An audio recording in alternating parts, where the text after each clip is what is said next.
will. Our guest today is a former model turned photographer of 16 years and a competitive athlete who just a few years ago called herself a type A personality. She says she used to be so consumed by worry and that the anxiety of dealing with uncertainty drove her crazy and left her exhausted, frustrated, and lifeless. Kind of how we are all feeling these days. While training for a triathlon, a biking accident fractured her hip and left her immobile for months. Bedridden, she practiced meditation frequently and says she harnessed the power of her mind to heal herself. In a few months, she was running again and astounded her doctors. She found her calling, took further studies in the Himalayas, and is now a yoga teacher and a meditation and radiant energy coach. Please welcome Sara Black.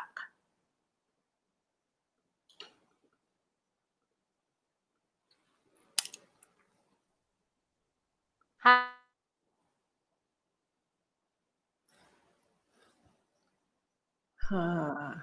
Hi, everyone. Hi, Myrz. Hi, can you see me? I can see you. There's a little bit of a lag, but I can hear you clearly. Right. My screen kind of froze, but we can continue to talk.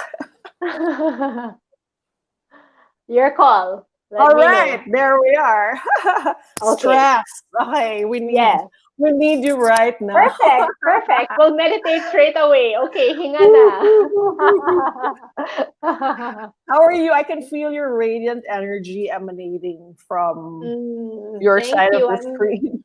I'm doing really well. You're looking really well too, and I'm happy to see how productive you've been. Like, wow, you've just been like full speed this whole time. It's so nice to see people being creative in spite of everything that's happening around us. Well, I'm very inspired by you and how you have evolved into this guru of radiant energy, and maybe hopefully today some of it will rub off on us. It's a very worrisome time, as we all know, and I'm sure there's a big clamor for things that can help us not worry so much. So it's really, as much as I don't like seeing people having to go through challenges, now has been such an amazing time for yoga. It's been a coping form of coping mechanism that people are reaching to help them flow through. And there's no right or wrong way to cope, but then you find a tool or a technique that feels good to you and stick with it and see how the benefits unfold for you. And the wonderful thing about a breathing practice or a meditation practice is it's portable. You can do it anywhere. You don't need a therapist to dive into it. You learn the technique and you can pretty much sail on your own. Especially, Myrz, with the breathing, we're already breathing. It's just about taking it to the next level. Most of the time, we're not breathing consciously, so we're not reaping the benefits of the breath on our physical body. But then, as soon as we are able to tap into the technique and deepen our breath, you will be able to find relaxation so quickly. So quickly. Maybe briefly tell us about transformation from type A to, I don't know, what type are you now? Type Y. Type calm. I said you harness. Right, go ahead. It's a bit choppy, but I've been reflecting about this a lot actually, because it's my birthday tomorrow, and happy birthday! Thank you. I'm turning 40. I'm so excited. Way that happened. Yeah, I know. In the blink of an eye, it's been amazing. But I've been reflecting on my journey, as a lot of us do when it comes to that time of the year when we're on our birthday. We're nearing our birthday, and I've changed so much from what I was like just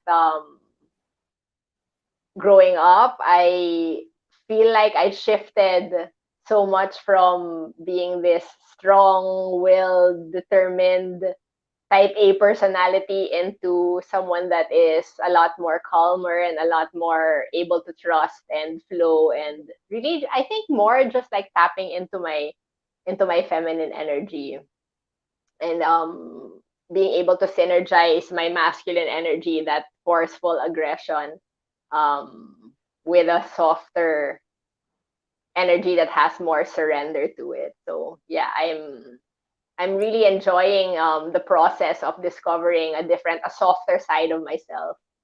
And how has meditation transformed you in the ways that it could transform all our viewers too, especially these Yeah. days? So I was just, before coming to talk to you, I was just on a call with a student, and we were talking about how what is amazing with a meditation practice is it develops our sense of awareness. So most of the time we don't realize that everything that is passing through our mind is content. Everything that's passing, the feelings, that's content. The information from WhatsApp and Viber, that's content. Memories, that's all content. Everything, every single thing that is passing through our mind is content, but we don't realize that we are the awareness thinking of the content, and we don't, because we're so consumed with and identify with the content, we're not able to separate. So what happens is when we're feeling that feeling of anxiety or worry, we identify so much with it that we can't dissociate, and then it consumes us. But the amazing thing about the breath work and the meditation practice is that it brings us to this heightened state of awareness where we can determine, okay, I am feeling anxious now. Do I want to feel anxious now? Is this a relevant feeling for me to have in this moment? And being able to dissociate ourselves from that content. So it's really about building awareness, building deeper and deeper awareness over what is passing through our mind. And right now we're really being held hostage by what is happening on the external reality. And we're letting messages that we receive from neighbors that are wrong information bother us. The statistics of what's happening, how many cases of COVID there are. Some of times the statistics aren't even accurate, and we let that get to us too. So how do we create that space where we have more mastery of the mind? And that's where the meditation is key, because we are coming to more awareness and more mastery over what is occupying our space. But even that's kind of like on the advanced level. On the beginner level, meditation just really relaxes the body. So I Right. was doing a corporate seminar on breath work the other day for about 80 employees of this certain team, and it was so cute. For the first time, a lot of them had their videos on. Most of the time people don't like to turn their videos on a Zoom call, and I was watching them breathe, and then wow, I could really see the relaxation on their face. It's like they got a massage, they got a mental massage. So even on a physiological level, the breath work and the meditation already has an immediate effect, while we're working ourselves toward deepening in awareness and being able to control what it basically, you're curating your mind. How do you want your mind to be? And using the technique to allow you to get to that space of curation, of filtering. Right. How does one even get started with Yeah. So meditation? Like I've tried several times, but I don't know if it's my AD. I know you've invited me several times, and I yes, I always failed invite to you. show Always up several welcome. times. And Yeah. then So even when I try the apps, parang my ADHD is so overwhelming that I can't yeah. focus. Yeah, there are some, different techniques will resonate with different types of people, but I've found that using the breath is very accessible to all types of people, regardless. I have students that are 5 years old, that are 75 years old, all different Wow. walks of life. Yeah. And it's amazing how you're able to direct them into the same space. So the good thing about the breath is that it's a physical action. So you can anchor yourself on the inhale. Like I always tell my students to, when you're breathing consciously, feel, bring your awareness to what does the air feel like when it's entering your nose. Follow how the air is coming through the throat, the sensations in the throat when it's coming down into the lungs and into the belly, and it's spreading across your whole torso. So anchor yourself in that.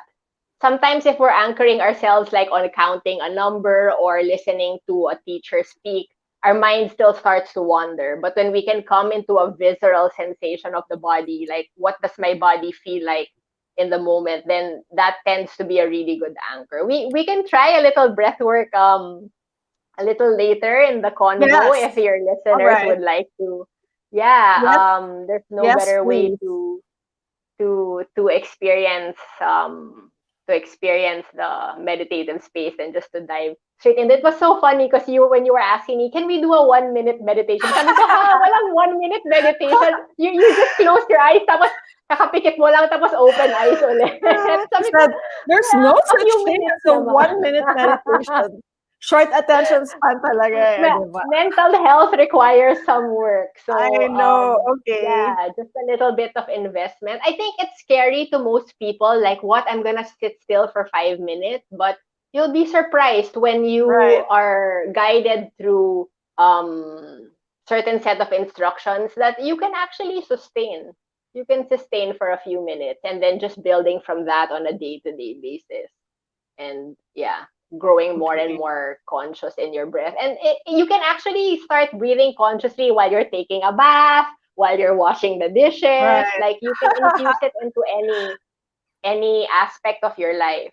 So totally doable for every type of person. I think I'm not breathing, so maybe I really need your help. So before we go into that, maybe we can talk about 5 simple ways we can manage our anxiety according to you. Yeah. So So the the first first one, the first yes, one is breathe.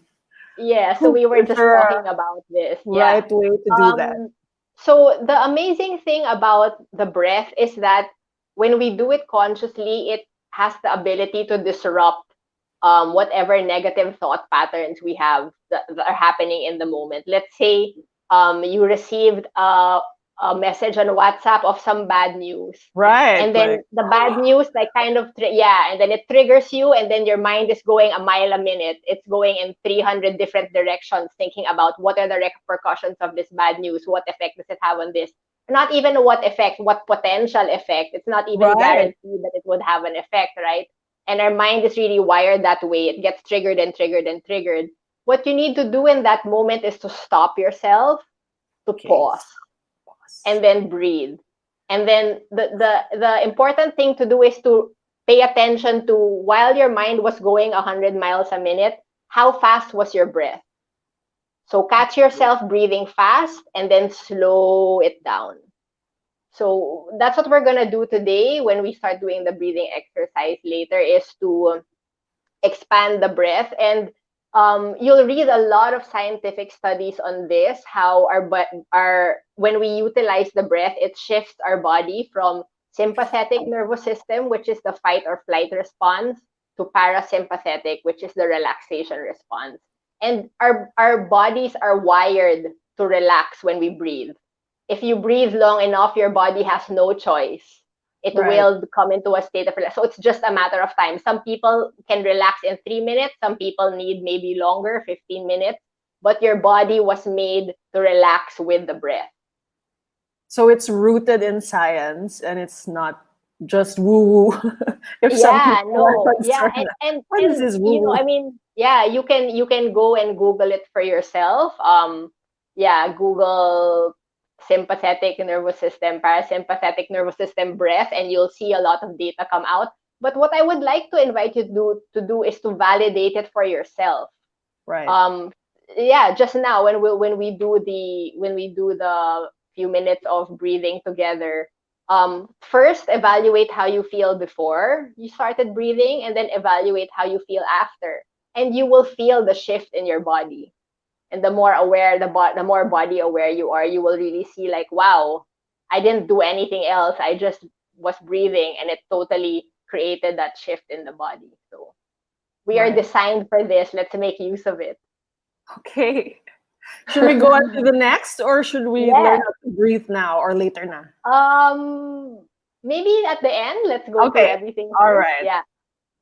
So here's number 2. Okay, so develop presence through meditation. So we were talking about this earlier, how coming into a heightened state of awareness of the content of your mind is what's going to help you stop identifying with everything that's in there, because we have a lot of clutter there, and not everything that's in our mind needs to be there, right? But what's really important is, especially in a time like this, is that we are struggling with being present in the moment. Most of us are suffering from anxiety because we're projecting into the future. But guess what?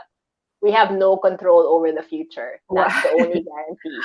It's true. We're living week to week. We don't know ECQ, GCQ, like we don't know what's gonna happen. And what's happening, the anxiety is brewing because we keep thinking, okay, these are my plans for the next 2 weeks. And then when the 2 weeks get there, guess what? That's not happening. These are my Right. plans for the next 2 weeks. And you keep planning, and you're what's happening is you're circulating your thoughts in this loop. And you're not being present in the moment. Guess what? We're right here, right now. And this is the only moment that has value, because the future hasn't come yet. And while we're spending our time now ruminating about the future that potentially is not even may possibly not even happen, we're losing out on all the beautiful moments that we have right here, right now. So the silence during the meditation is such a powerful way to just appreciate, like, okay, I am breathing, I am alive, I am in stillness right here, right now, and that's a beautiful thing. So always Right. constantly projecting like future, future, future, but wala eh. We don't know what's gonna happen in the future, so might as well be here, right now. Right. Kahit within the Yeah, day nga, unpredictable, di ba? You don't know yeah, kung ano exactly, announce exactly. So mamaya. yeah. So we need to get comfortable with the uncertainty, because I mean, life's forever naman uncertain eh. It's just heightened now because we're all having to go through it at the same time, diba? Right. No Other escape, no other escape tips from truth. about how to get comfortable with uncertainty. Um, there's a Or how do variety of you ways.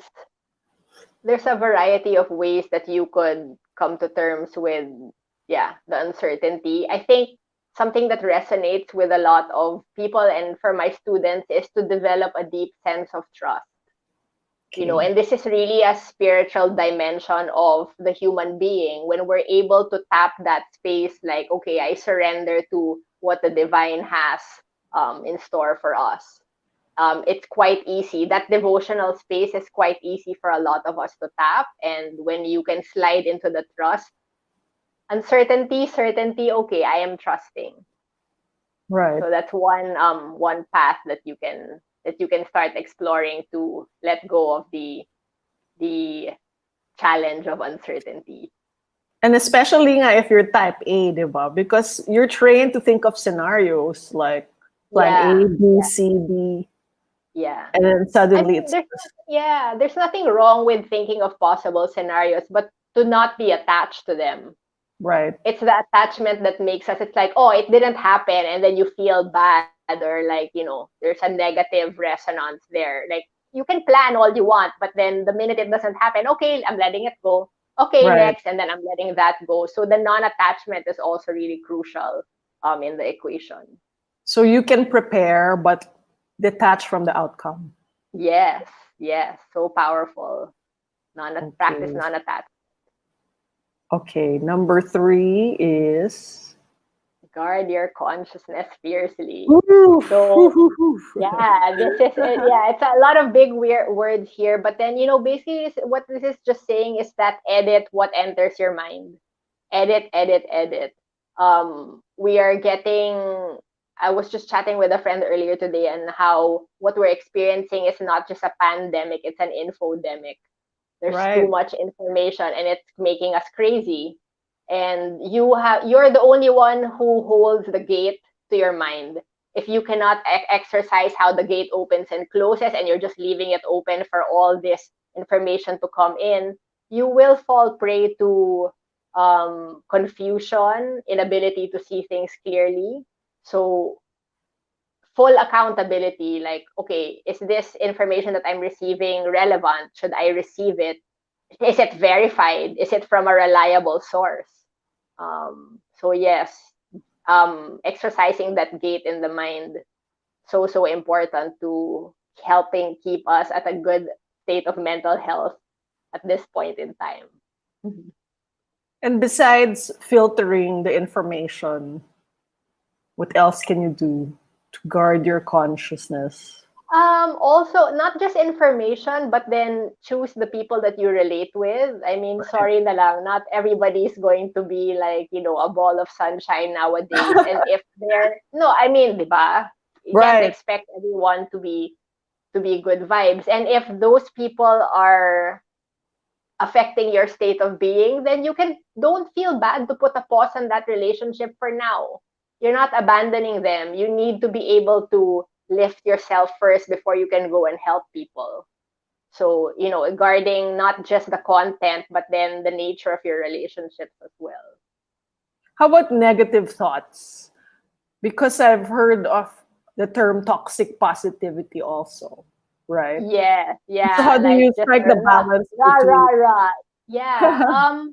The thing with toxic positivity is that you're constantly trying to replace a negative thing for a positive thing, but it doesn't actually have to be this loop where you're shushing the negative and then replacing it with a positive. If you're coming from a real space of clarity and calm and silence, the positivity will emerge naturally without having to shush the negative.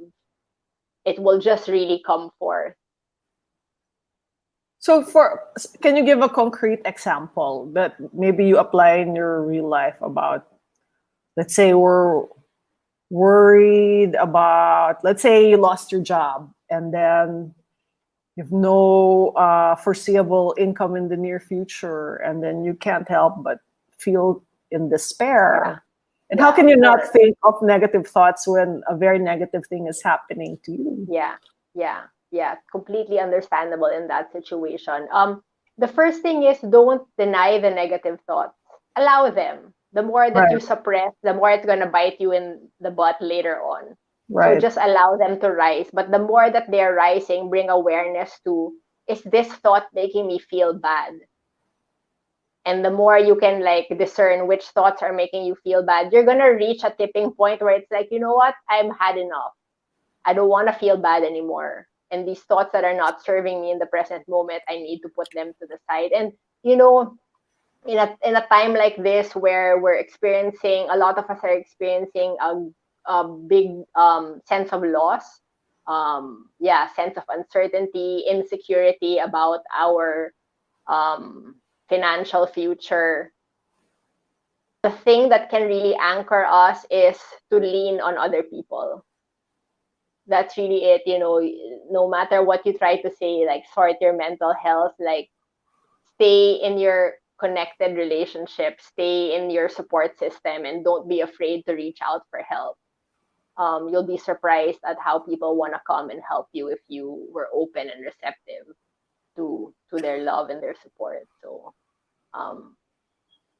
don't deny the despair, the anxiety, the worry. It's okay. Allow it to rise.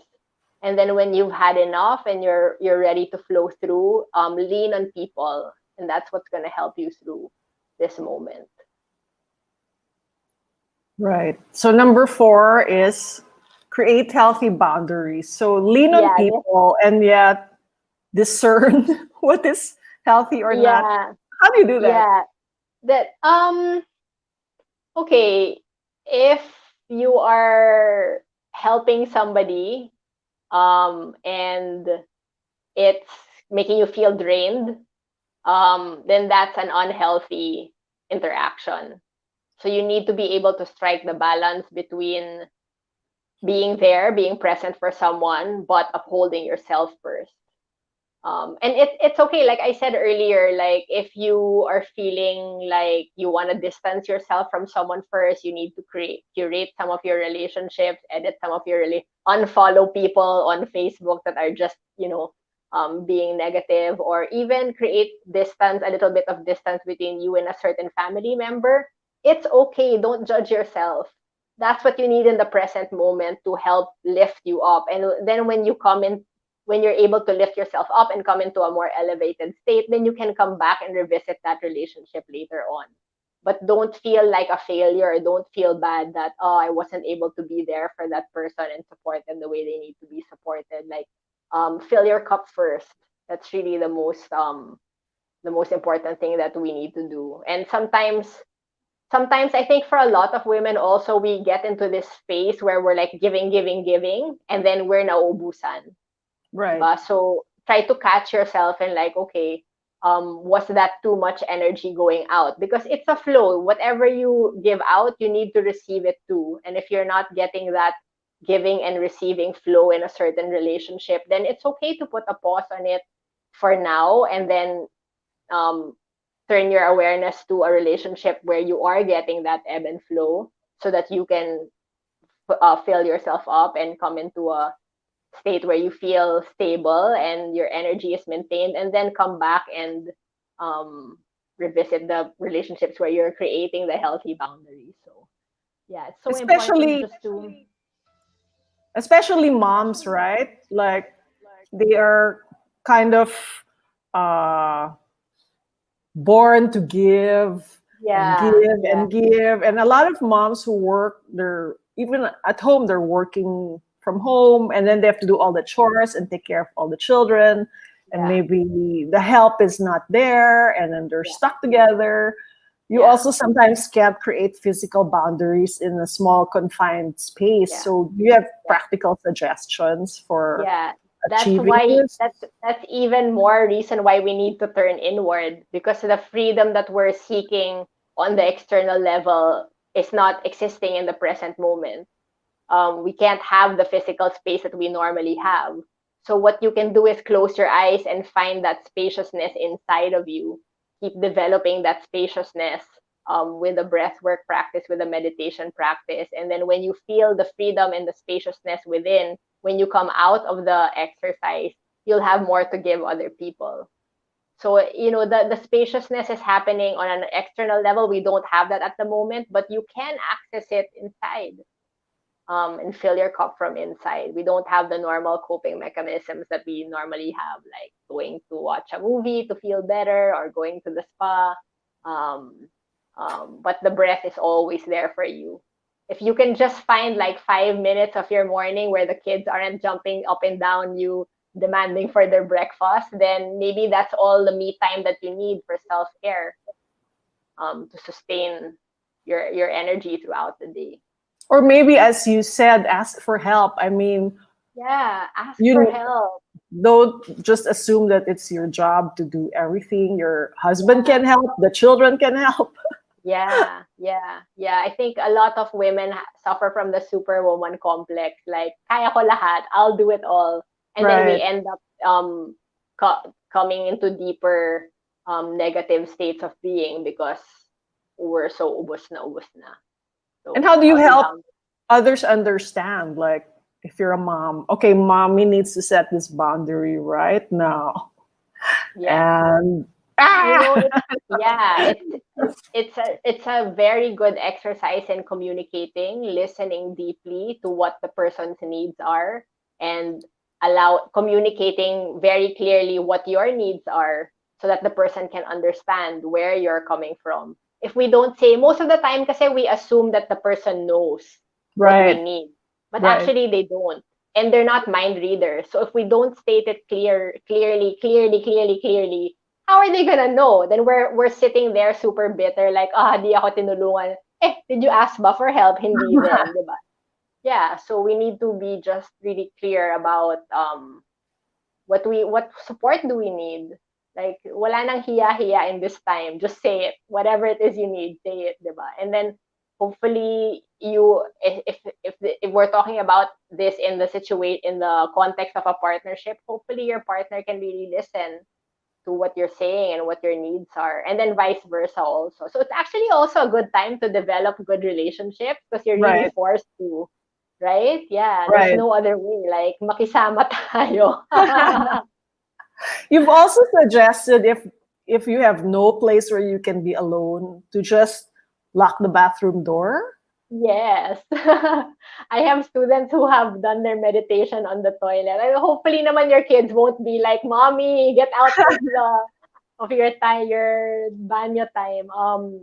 Yeah, I meditate in a whole bunch of places. Like I meditate while waiting for my dentist, in the airplane. I mean, of course we're not going outside nowadays, but then yeah, if you have like it doesn't just have to be in the banyo. If you have like a small like veranda or a little pocket outside your house with a chair, go there, like where there's no one, and just give yourself the 5 minutes that you need for rejuvenation. So it's possible if we really want it, and when we're really needing it now, it's possible. How are you able to meditate in a busy place? Like if you say you meditate in the while waiting for the dentist, Yeah. can you meditate in an airport where it's so chaotic? Yeah.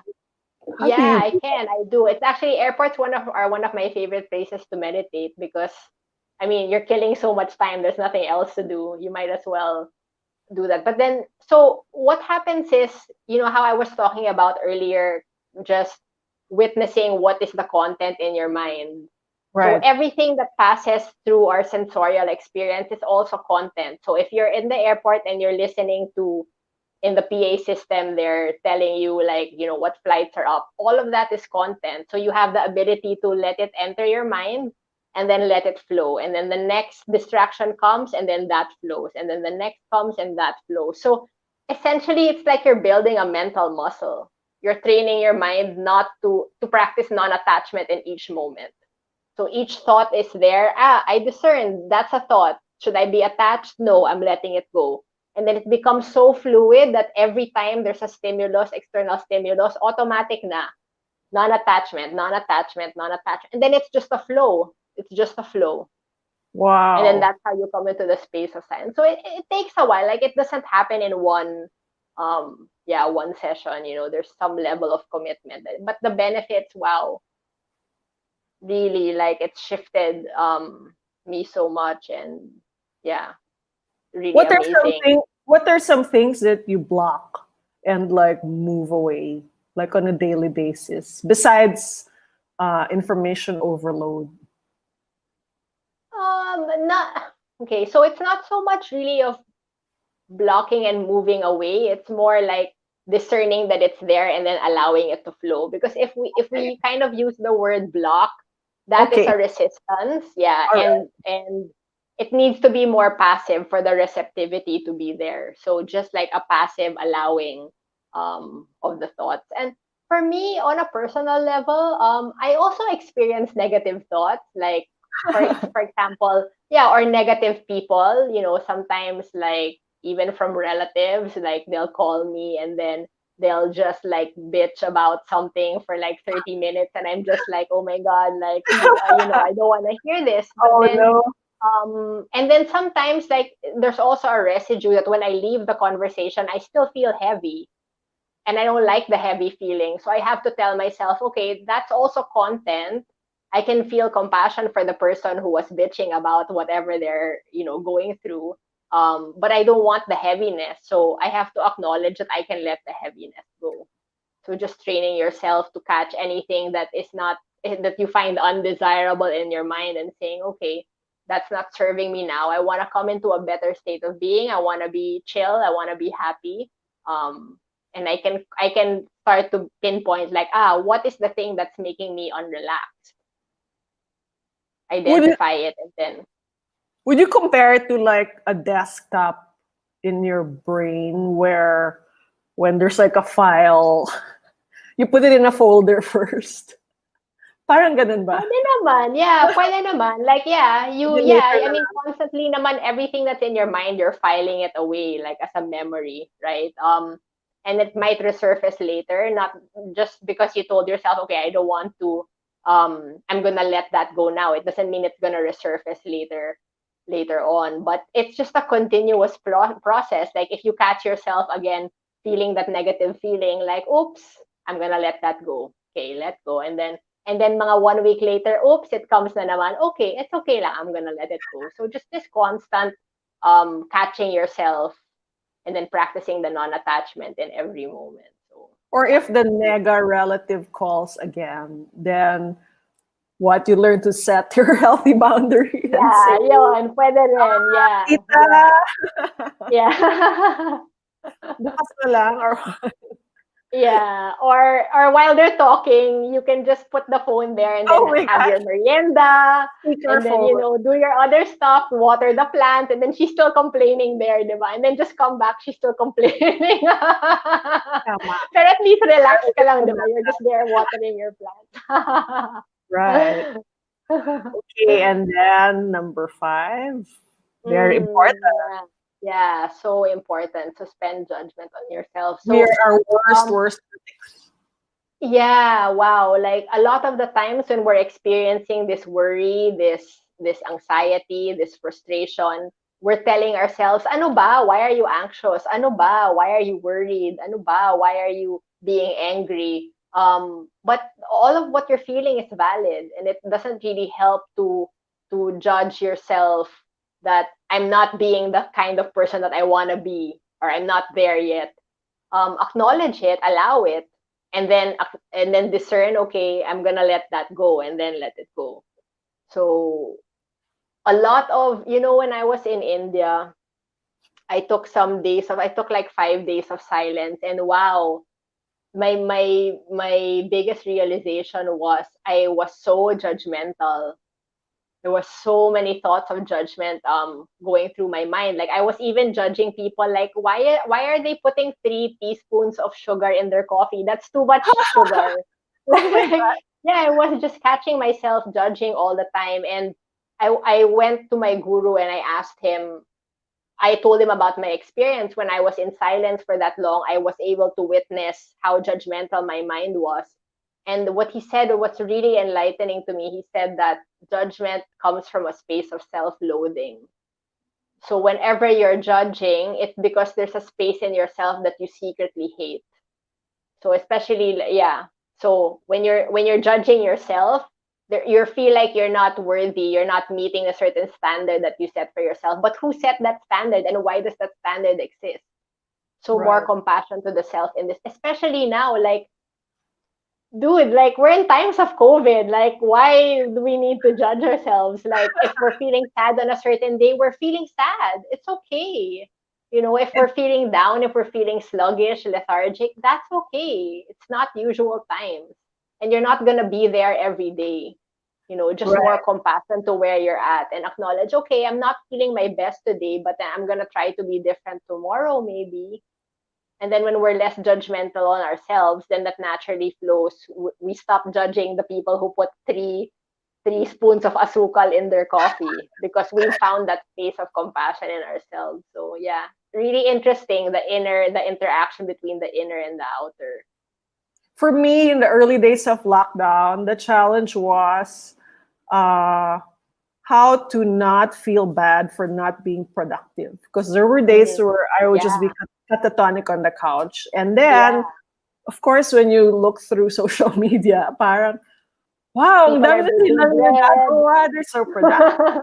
Diba? They have workout videos Yeah, and you're writing books. And what about yeah, me, right? How can yeah. how can you use this tip of yours in times like these where parang pasiklaban actually ng mga, di ba? That Things that yeah, people that's the other thing. Aside from suspending judgment, comparison is right. like the best friend of ego.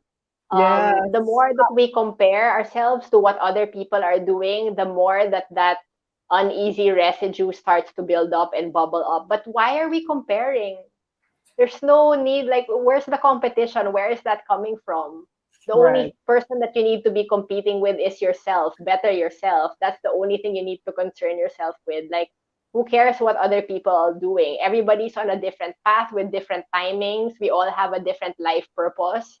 Why do we need to say, like, okay, this person's doing better than me and this person's not doing better than me? Like, what's the point? There's no value in it. So that also, we need to call ourselves out on that, like, mental warfare that we do on ourselves. And comparison is one of, like, the biggest self-sabotage, super self-sabotage that we do constantly, even on a daily basis. So catch yourself doing it and don't do it. Did you experience this? I mean, if you say you were type A and you had a very successful career in photography, which is a very competitive Yeah, field, right? Did you experience this and did you have to unlearn for it? sure. Yeah, for sure. Even just like the process of scoring a job. So it's a Right, of bidding course. process, right? And you submit your proposal, you submit your works, and sometimes you don't make the cut because somebody else is more fit for the job, and your ego takes a bruising and all of that. But then, at the end of the day, it doesn't do you good to stay in that defeated place, right? What you need to do is look, okay, that didn't work out. I'm moving on to the next. So it's also, I guess, like a question of practicing, being able to practice non-attachment. To be honest, like, aside from, like, that bidding scenario, I am fortunate to not have experienced as much of that competitiveness because I'm a female photographer. And there's so few at that time, female photographers. So, and the ones that are kind of in my batch, we all kind of felt like sisters. It was more like a sisterhood, rather than being in competition. But I think for the male photographers, wow, ibang level, super competitive talaga. But then, I didn't have to join because I was of a different gender. So, yeah, that's a good side effect for me being a woman photographer. Why were clients hiring on the basis of like, I want a woman photographer or I want a male photographer? Yeah, And you're not yeah. just all on, No, it's really, really more a point of view. Like, can you oh, deliver the aesthetic that they are right, trying to arrive at? like a It's really feminine more of that. aesthetic. Yeah, or not also, like, just, the way that you light an object. Sometimes it can be like that. But yeah, I mean, it's not even just about being photographer. We're constantly being bred to compete. Right, From the time that we're put in school, it's like, right. who is getting the stars, who is not getting the stars. And yeah, it's a little bit, I mean, healthy competition, yeah, it's good to push you a little bit. But then when we get obsessed about what are other people doing and we keep comparing ourselves, it kind of drives us into an undesirable state. So that is also something you need to guard your consciousness about. And I guess these days, especially about physical appearance for women, right? We can't Yeah, help for but sure. compare bodies For for sure. sure, right? Yeah. And I came across a video, like a Zoom meeting of yours where you talked about conscious eating. So Yes. how do you balance like uh, being kind to yourself and your body? How do you balance that with conscious eating? I mean, on the other side of it naman, maybe you're damaging your health already by, Yeah, yeah. diba? So, I posed a really interesting question at the end of that session. I just said, when you are thinking about how to eat consciously, all you really need to do is ask yourself, is it loving? So is it loving on all levels? Is it loving to your body? Is it loving to the people that produce this food for you? Is it loving to the environment? No, like, really, because I mean, we eat so many times a day that has a carbon footprint too, and Right. not just what the effects on our body. So is it loving on an emotional level? Are we eating something because we want to restrict calories so we can be sexier in our bikini? Like, is that really loving, or is that an act of violence to ourselves? So ask yourself, like, is the way that you choose food, is that a compassionate act or not? So it's such an interesting topic actually. But Yeah, like how to be eating a kinder lot with of bread is loving to my tongue, but not to my it. body. Finally, Also the other thing is eating is such a personal choice. We shouldn't be going around like preaching people, you must be plant-based, you must be vegan, you must be follow this diet, you must like, no, like you get to decide like what food you want to put in your mouth, and we should be suspending judgment on people on how they choose their food. And it's a process. Like, it took me 6 years to become plant-based. Like some people do it overnight, and it's only because like it took me that amount of time to eat the food, evaluate, do I feel good, am I feeling loving in this moment. Took me a long time to figure it out. And yeah, people should kind of enjoy the journey also, that when you eat something, just evaluate, am I feeling good, or am I feeling sleepy, and do I not want to do anything because of eating this food. or am I gonna feel bad tomorrow when I Yeah, feel yeah. the Like I effect? feel good now, like binging. Binging in the moment, it feels good, it feels right. But then tomorrow, am I waking up like not feeling my most awesome self? So yeah, and then you get to decide moment to moment, diba? If Right. you wanna binge, okay lang rin. Great. So these are really great 5 tips that we should all clip out and internalize so that we can manage our anxiety. But now we go to the breathwork part where Yes. not 1 minute, but more than 1 minute. And so first of all, where should you do this?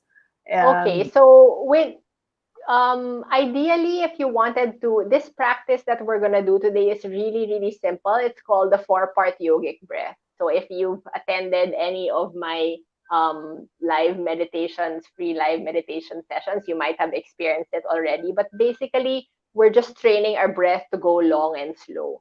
The best time to do this, it would be first thing in the morning. So what you want to do is you want to set the frequency of your day.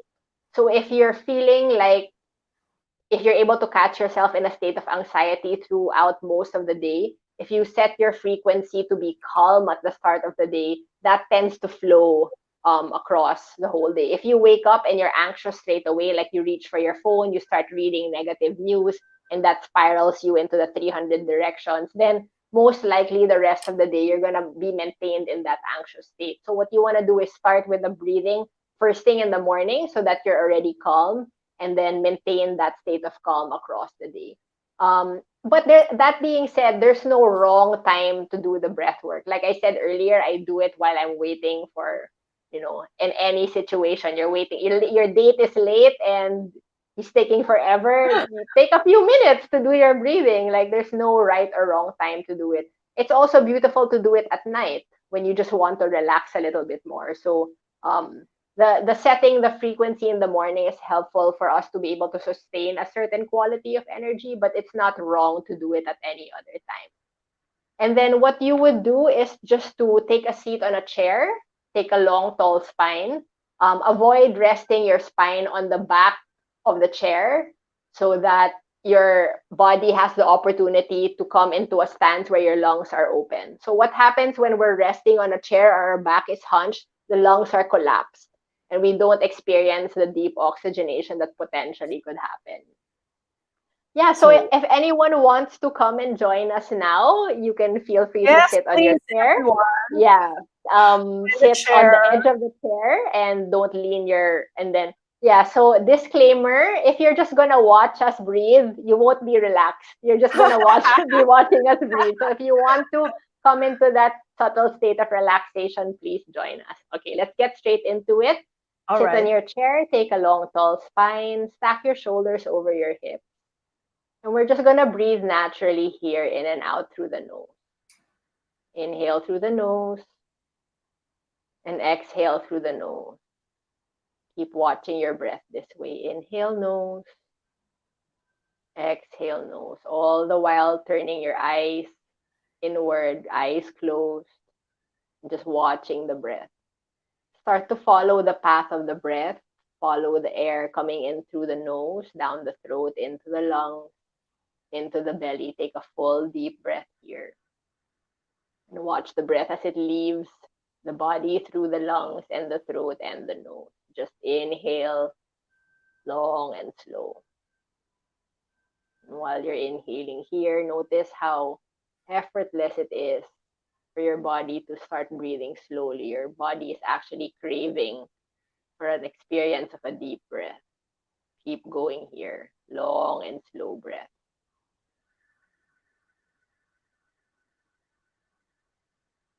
Good. So keeping your eyes closed, let's start to do a body scan and start to bring more awareness to the state of calm in our physical body. Eyes closed, you're going to scan through your toes and your ankles. If you find any tension there, any physical tension, allow your muscles to relax. Staying with the breath in and out through the nose. Scanning upwards towards your knees and your hips. If you feel like you're clenching your hips in any way, go ahead and let that go as well. Making your way up throughout the body, locating all the physical tension that resides. Making a mental note to let it go. Let's start scanning through our back. Scan through the lower back, middle back, upper back, all the way to the shoulders. We have a lot of tension residing in our shoulders. Allow yourself to relax the muscles around the shoulders. And give yourself permission to let it go. Let the heaviness go. Start bringing awareness to your arms, your fingertips, your wrists. If you locate any physical tension there, let that go as well. And lastly, scan through the base of your neck upwards towards your skull. If you find yourself clenching your jaw or you're scrunching your brow, go ahead and let all of it go. Bring your body into a state of relaxation, ease, and grace here. And realize in this moment that at all points in time, the physical tension in our body is always a result of us holding on to the tension. Anytime you want to come into a state of relaxation, all you need to do is bring awareness and let it go. 3 really powerful words. Let it go. Staying with the breath here. Take a few more natural breaths and we're going to slide into the 4-part yogic breath. Stay with your eyes closed for the remainder of the practice. Inhale through the nose for 4 counts. 2, 3, 4. Hold the breath for 4, 2, 3, 4. Exhaling through the nose for 4, 2, 3, 4. Hold the breath for 4, 2, 3, 4. Inhale, nose 4, 2, 3, 4. Hold the breath in for 4, 2, 3, 4. Exhaling through the nose for 4, 2, 3, 4. Holding the breath out for 4, 2, 3, 4. Inhale, nose 4. Hold. Exhale, nose 4. Hold. Inhale 4. Hold. Exhale 4. Hold. And we're going to expand the breath to 5 counts. Inhaling through the nose for 5, 2, 3, 4, 5. Hold the breath in for 5, 2, 3, 4, 5. Exhale through the nose for 5, 2, 3, 4, 5. Hold the breath out for 5, 2, 3, 4, 5. Inhale 5. Hold 5. Exhale 5. Hold 5. Inhaling here. Hold. Exhaling. Hold. And we're going to start expanding the breath to 6 counts. Inhaling through the nose for 6, 2, 3, 4, 5, 6. Hold for 6, 2, 3, 4, 5, 6. Exhaling through the nose for 6, 2, 3, 4, 5, 6. Hold for 6, 2, 3, 4, 5, 6. I want you to continue at your own pace with 6 counts if 6 counts feels good. If 5 counts feels better, come back to 5. It's your choice. 4 equal parts. Inhaling through the nose for 5 or 6 counts. Holding the breath in for 5 or 6 counts. Exhaling through the nose for 5 or 6 counts. And at the end of that, holding the breath out for 5 or 6 counts. Find your own rhythm and your own flow here. Learn to develop a deep relationship with your breath. Inhaling, holding, exhaling, holding.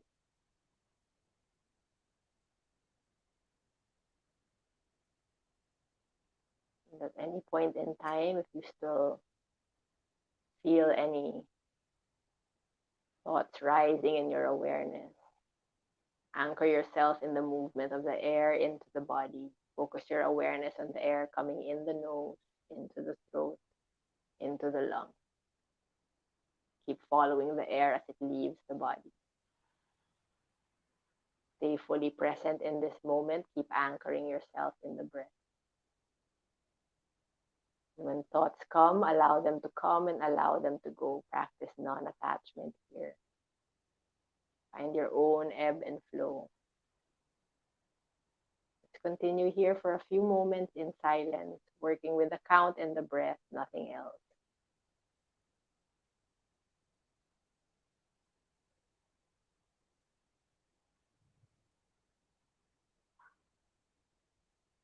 Take one last cycle here.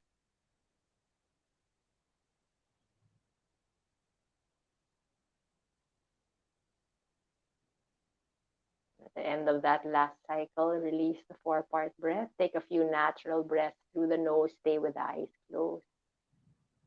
And just be a silent witness. Acknowledge the shift in your state of being, in your mental state, the quality of your breath here, ease and grace in the breath. A few more moments of natural breath here. And when you're ready to come into the space, start to blink open your eyes.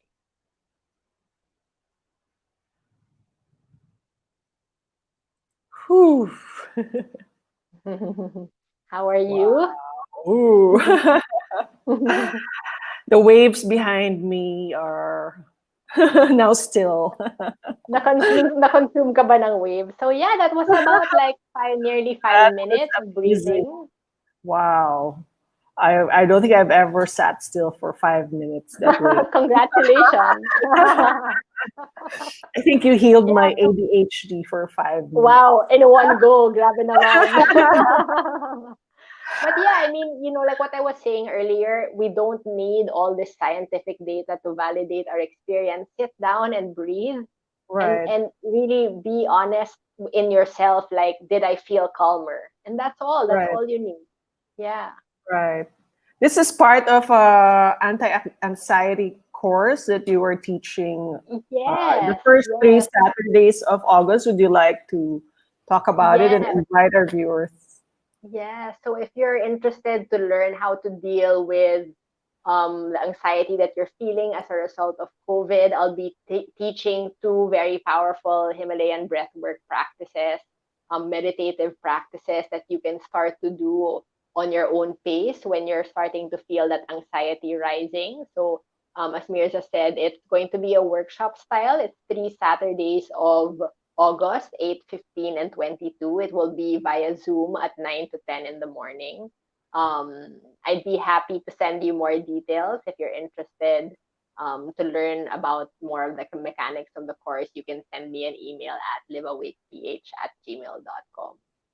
So yeah. And do you still have Saturday meditation classes? So I did have a Saturday class at Beyond, but I had to forgo it for August so that I can do this anxiety workshop, and then we will be resuming with that in the following month. So yeah, a different offering for the students this month. I've been teaching classes daily, and there have been some students, Monday to Friday I've been teaching. Then there also been some students who have been requesting for Saturday class because they can't make the Monday to Friday. So trying to reach as many people as I can. So Monday to Friday, where can they find you? Monday to Friday, actually, that course ends tomorrow. Oh, okay.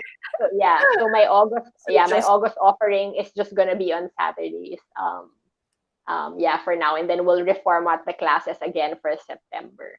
So if you so wanted to just come and follow experience, Sarah on Instagram, see the light, be the see light. the light, see the light. Yeah, you can And get all the updates there. Live Awake PH is my wellness right. community if you want to For my get last inspired with well-being. for my last question, I'm very curious about how you healed yourself while bedridden after your accident. You said you meditated 5 times a day, and then Yeah, you astounded the doctors because after 4 months you could run again, and they weren't yeah, even very hopeful that you could walk. yeah. No naman, like they knew that I would recover, but then it was just But not that amazing that in fast. like normally it doesn't, you're not running in 4 months, like you're just learning how to walk in 4 months. But Right. for me, it was so depressing. It was so I'm depressing. sure. Like, I would wake up in the morning, I would be crying. I would just be like, I can't move. I'm in so much pain. Like, I don't want to be here. This is the worst, like, possible scenario. And I would just be sobbing. And then I would just pull myself together and say, like, right, what is accessible to me right now to lift me from this state? So it's kind of like I made that shift. I decided really in my heart, like, I want to be well. And what can help me to arrive there? And since I couldn't move, I couldn't go anywhere. I couldn't seek therapy from anyone. The only technique that I had was to go inward. And I already had some form of meditation at that point, but it was the hip fracture that really forced me to dive deep. So I was meditating, yeah, like 5 times a day. Didn't Couldn't do anything else. Couldn't go anywhere. So might as well, like, I'll after I finish my cry fest, I meditate, and then okay, pee break, and then I'll meditate again, and then okay, lunch break naman, and then I'll meditate again. And then I think it's just that constant practicing the non-attachment. You know, Right. like, okay, feeling of pain, feeling of hurt, feeling of hopelessness. Okay, I acknowledge that the hopelessness is there, but I'm going to be non-attached to it. And then Right. doing that again and again until I discovered that space, like, wow, I am the awareness creating the content that's flowing through my mind. And then it was like nothing could stop me. I was just like, you know what, I'm going to be better, like as ASAP. I'm gonna run again. Like, I'm not gonna be in this cry fest every morning. I just didn't want it. And that's So what did led you me. like visualize yourself running, or did you talk to your bones yourself? Are these things you can apply? Let's say if you get sick during these times, how can you harness the mind Yeah, to our body and our healing your mind body? and our spirit is so interconnected. We're so used to thinking of our bodies as a separate entity from our Right. mind. But then our classic case, our immunity really begins in our mind. Right.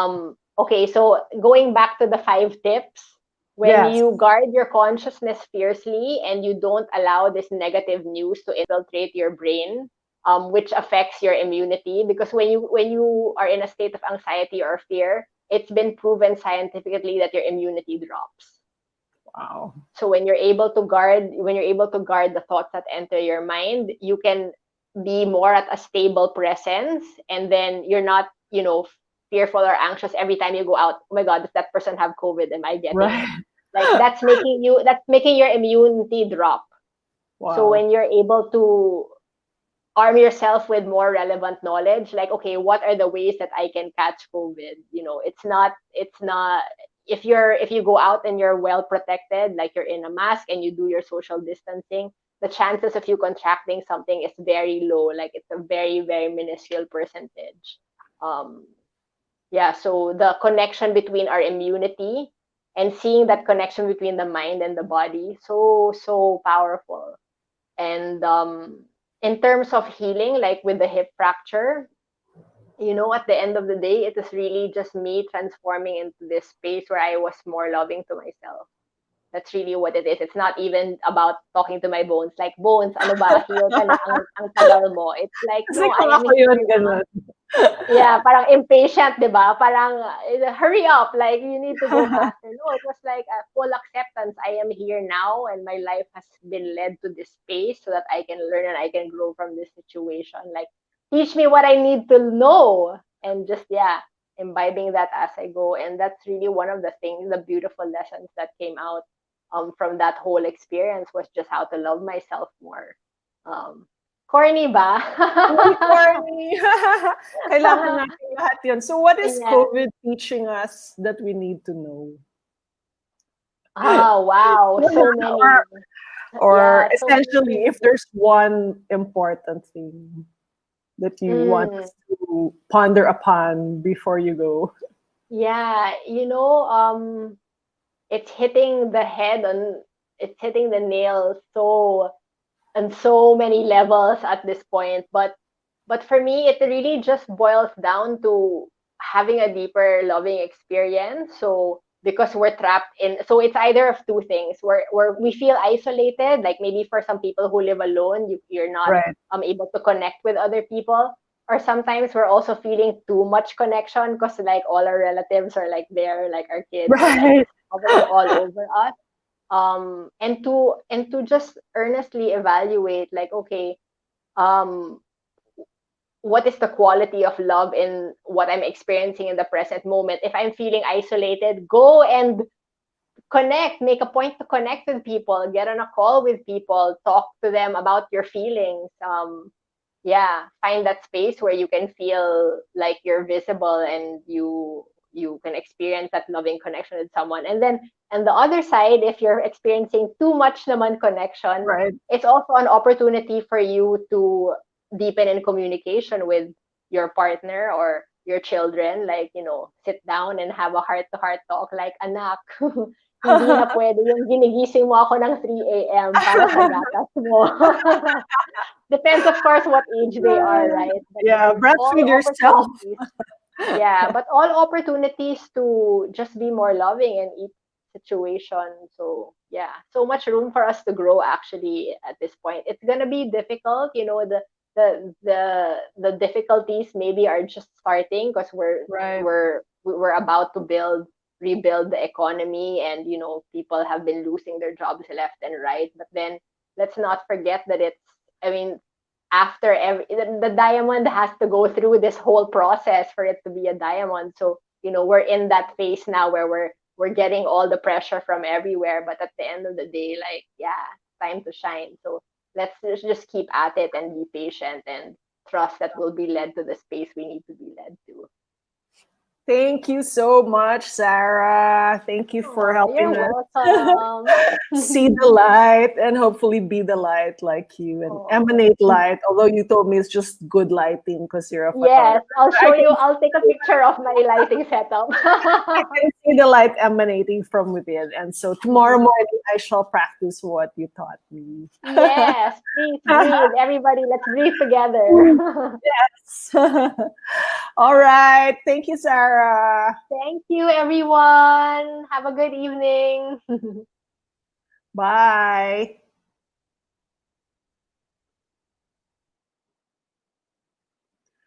Thank you, everyone. This has been Ask Miss Myrz, and I'll see you very soon.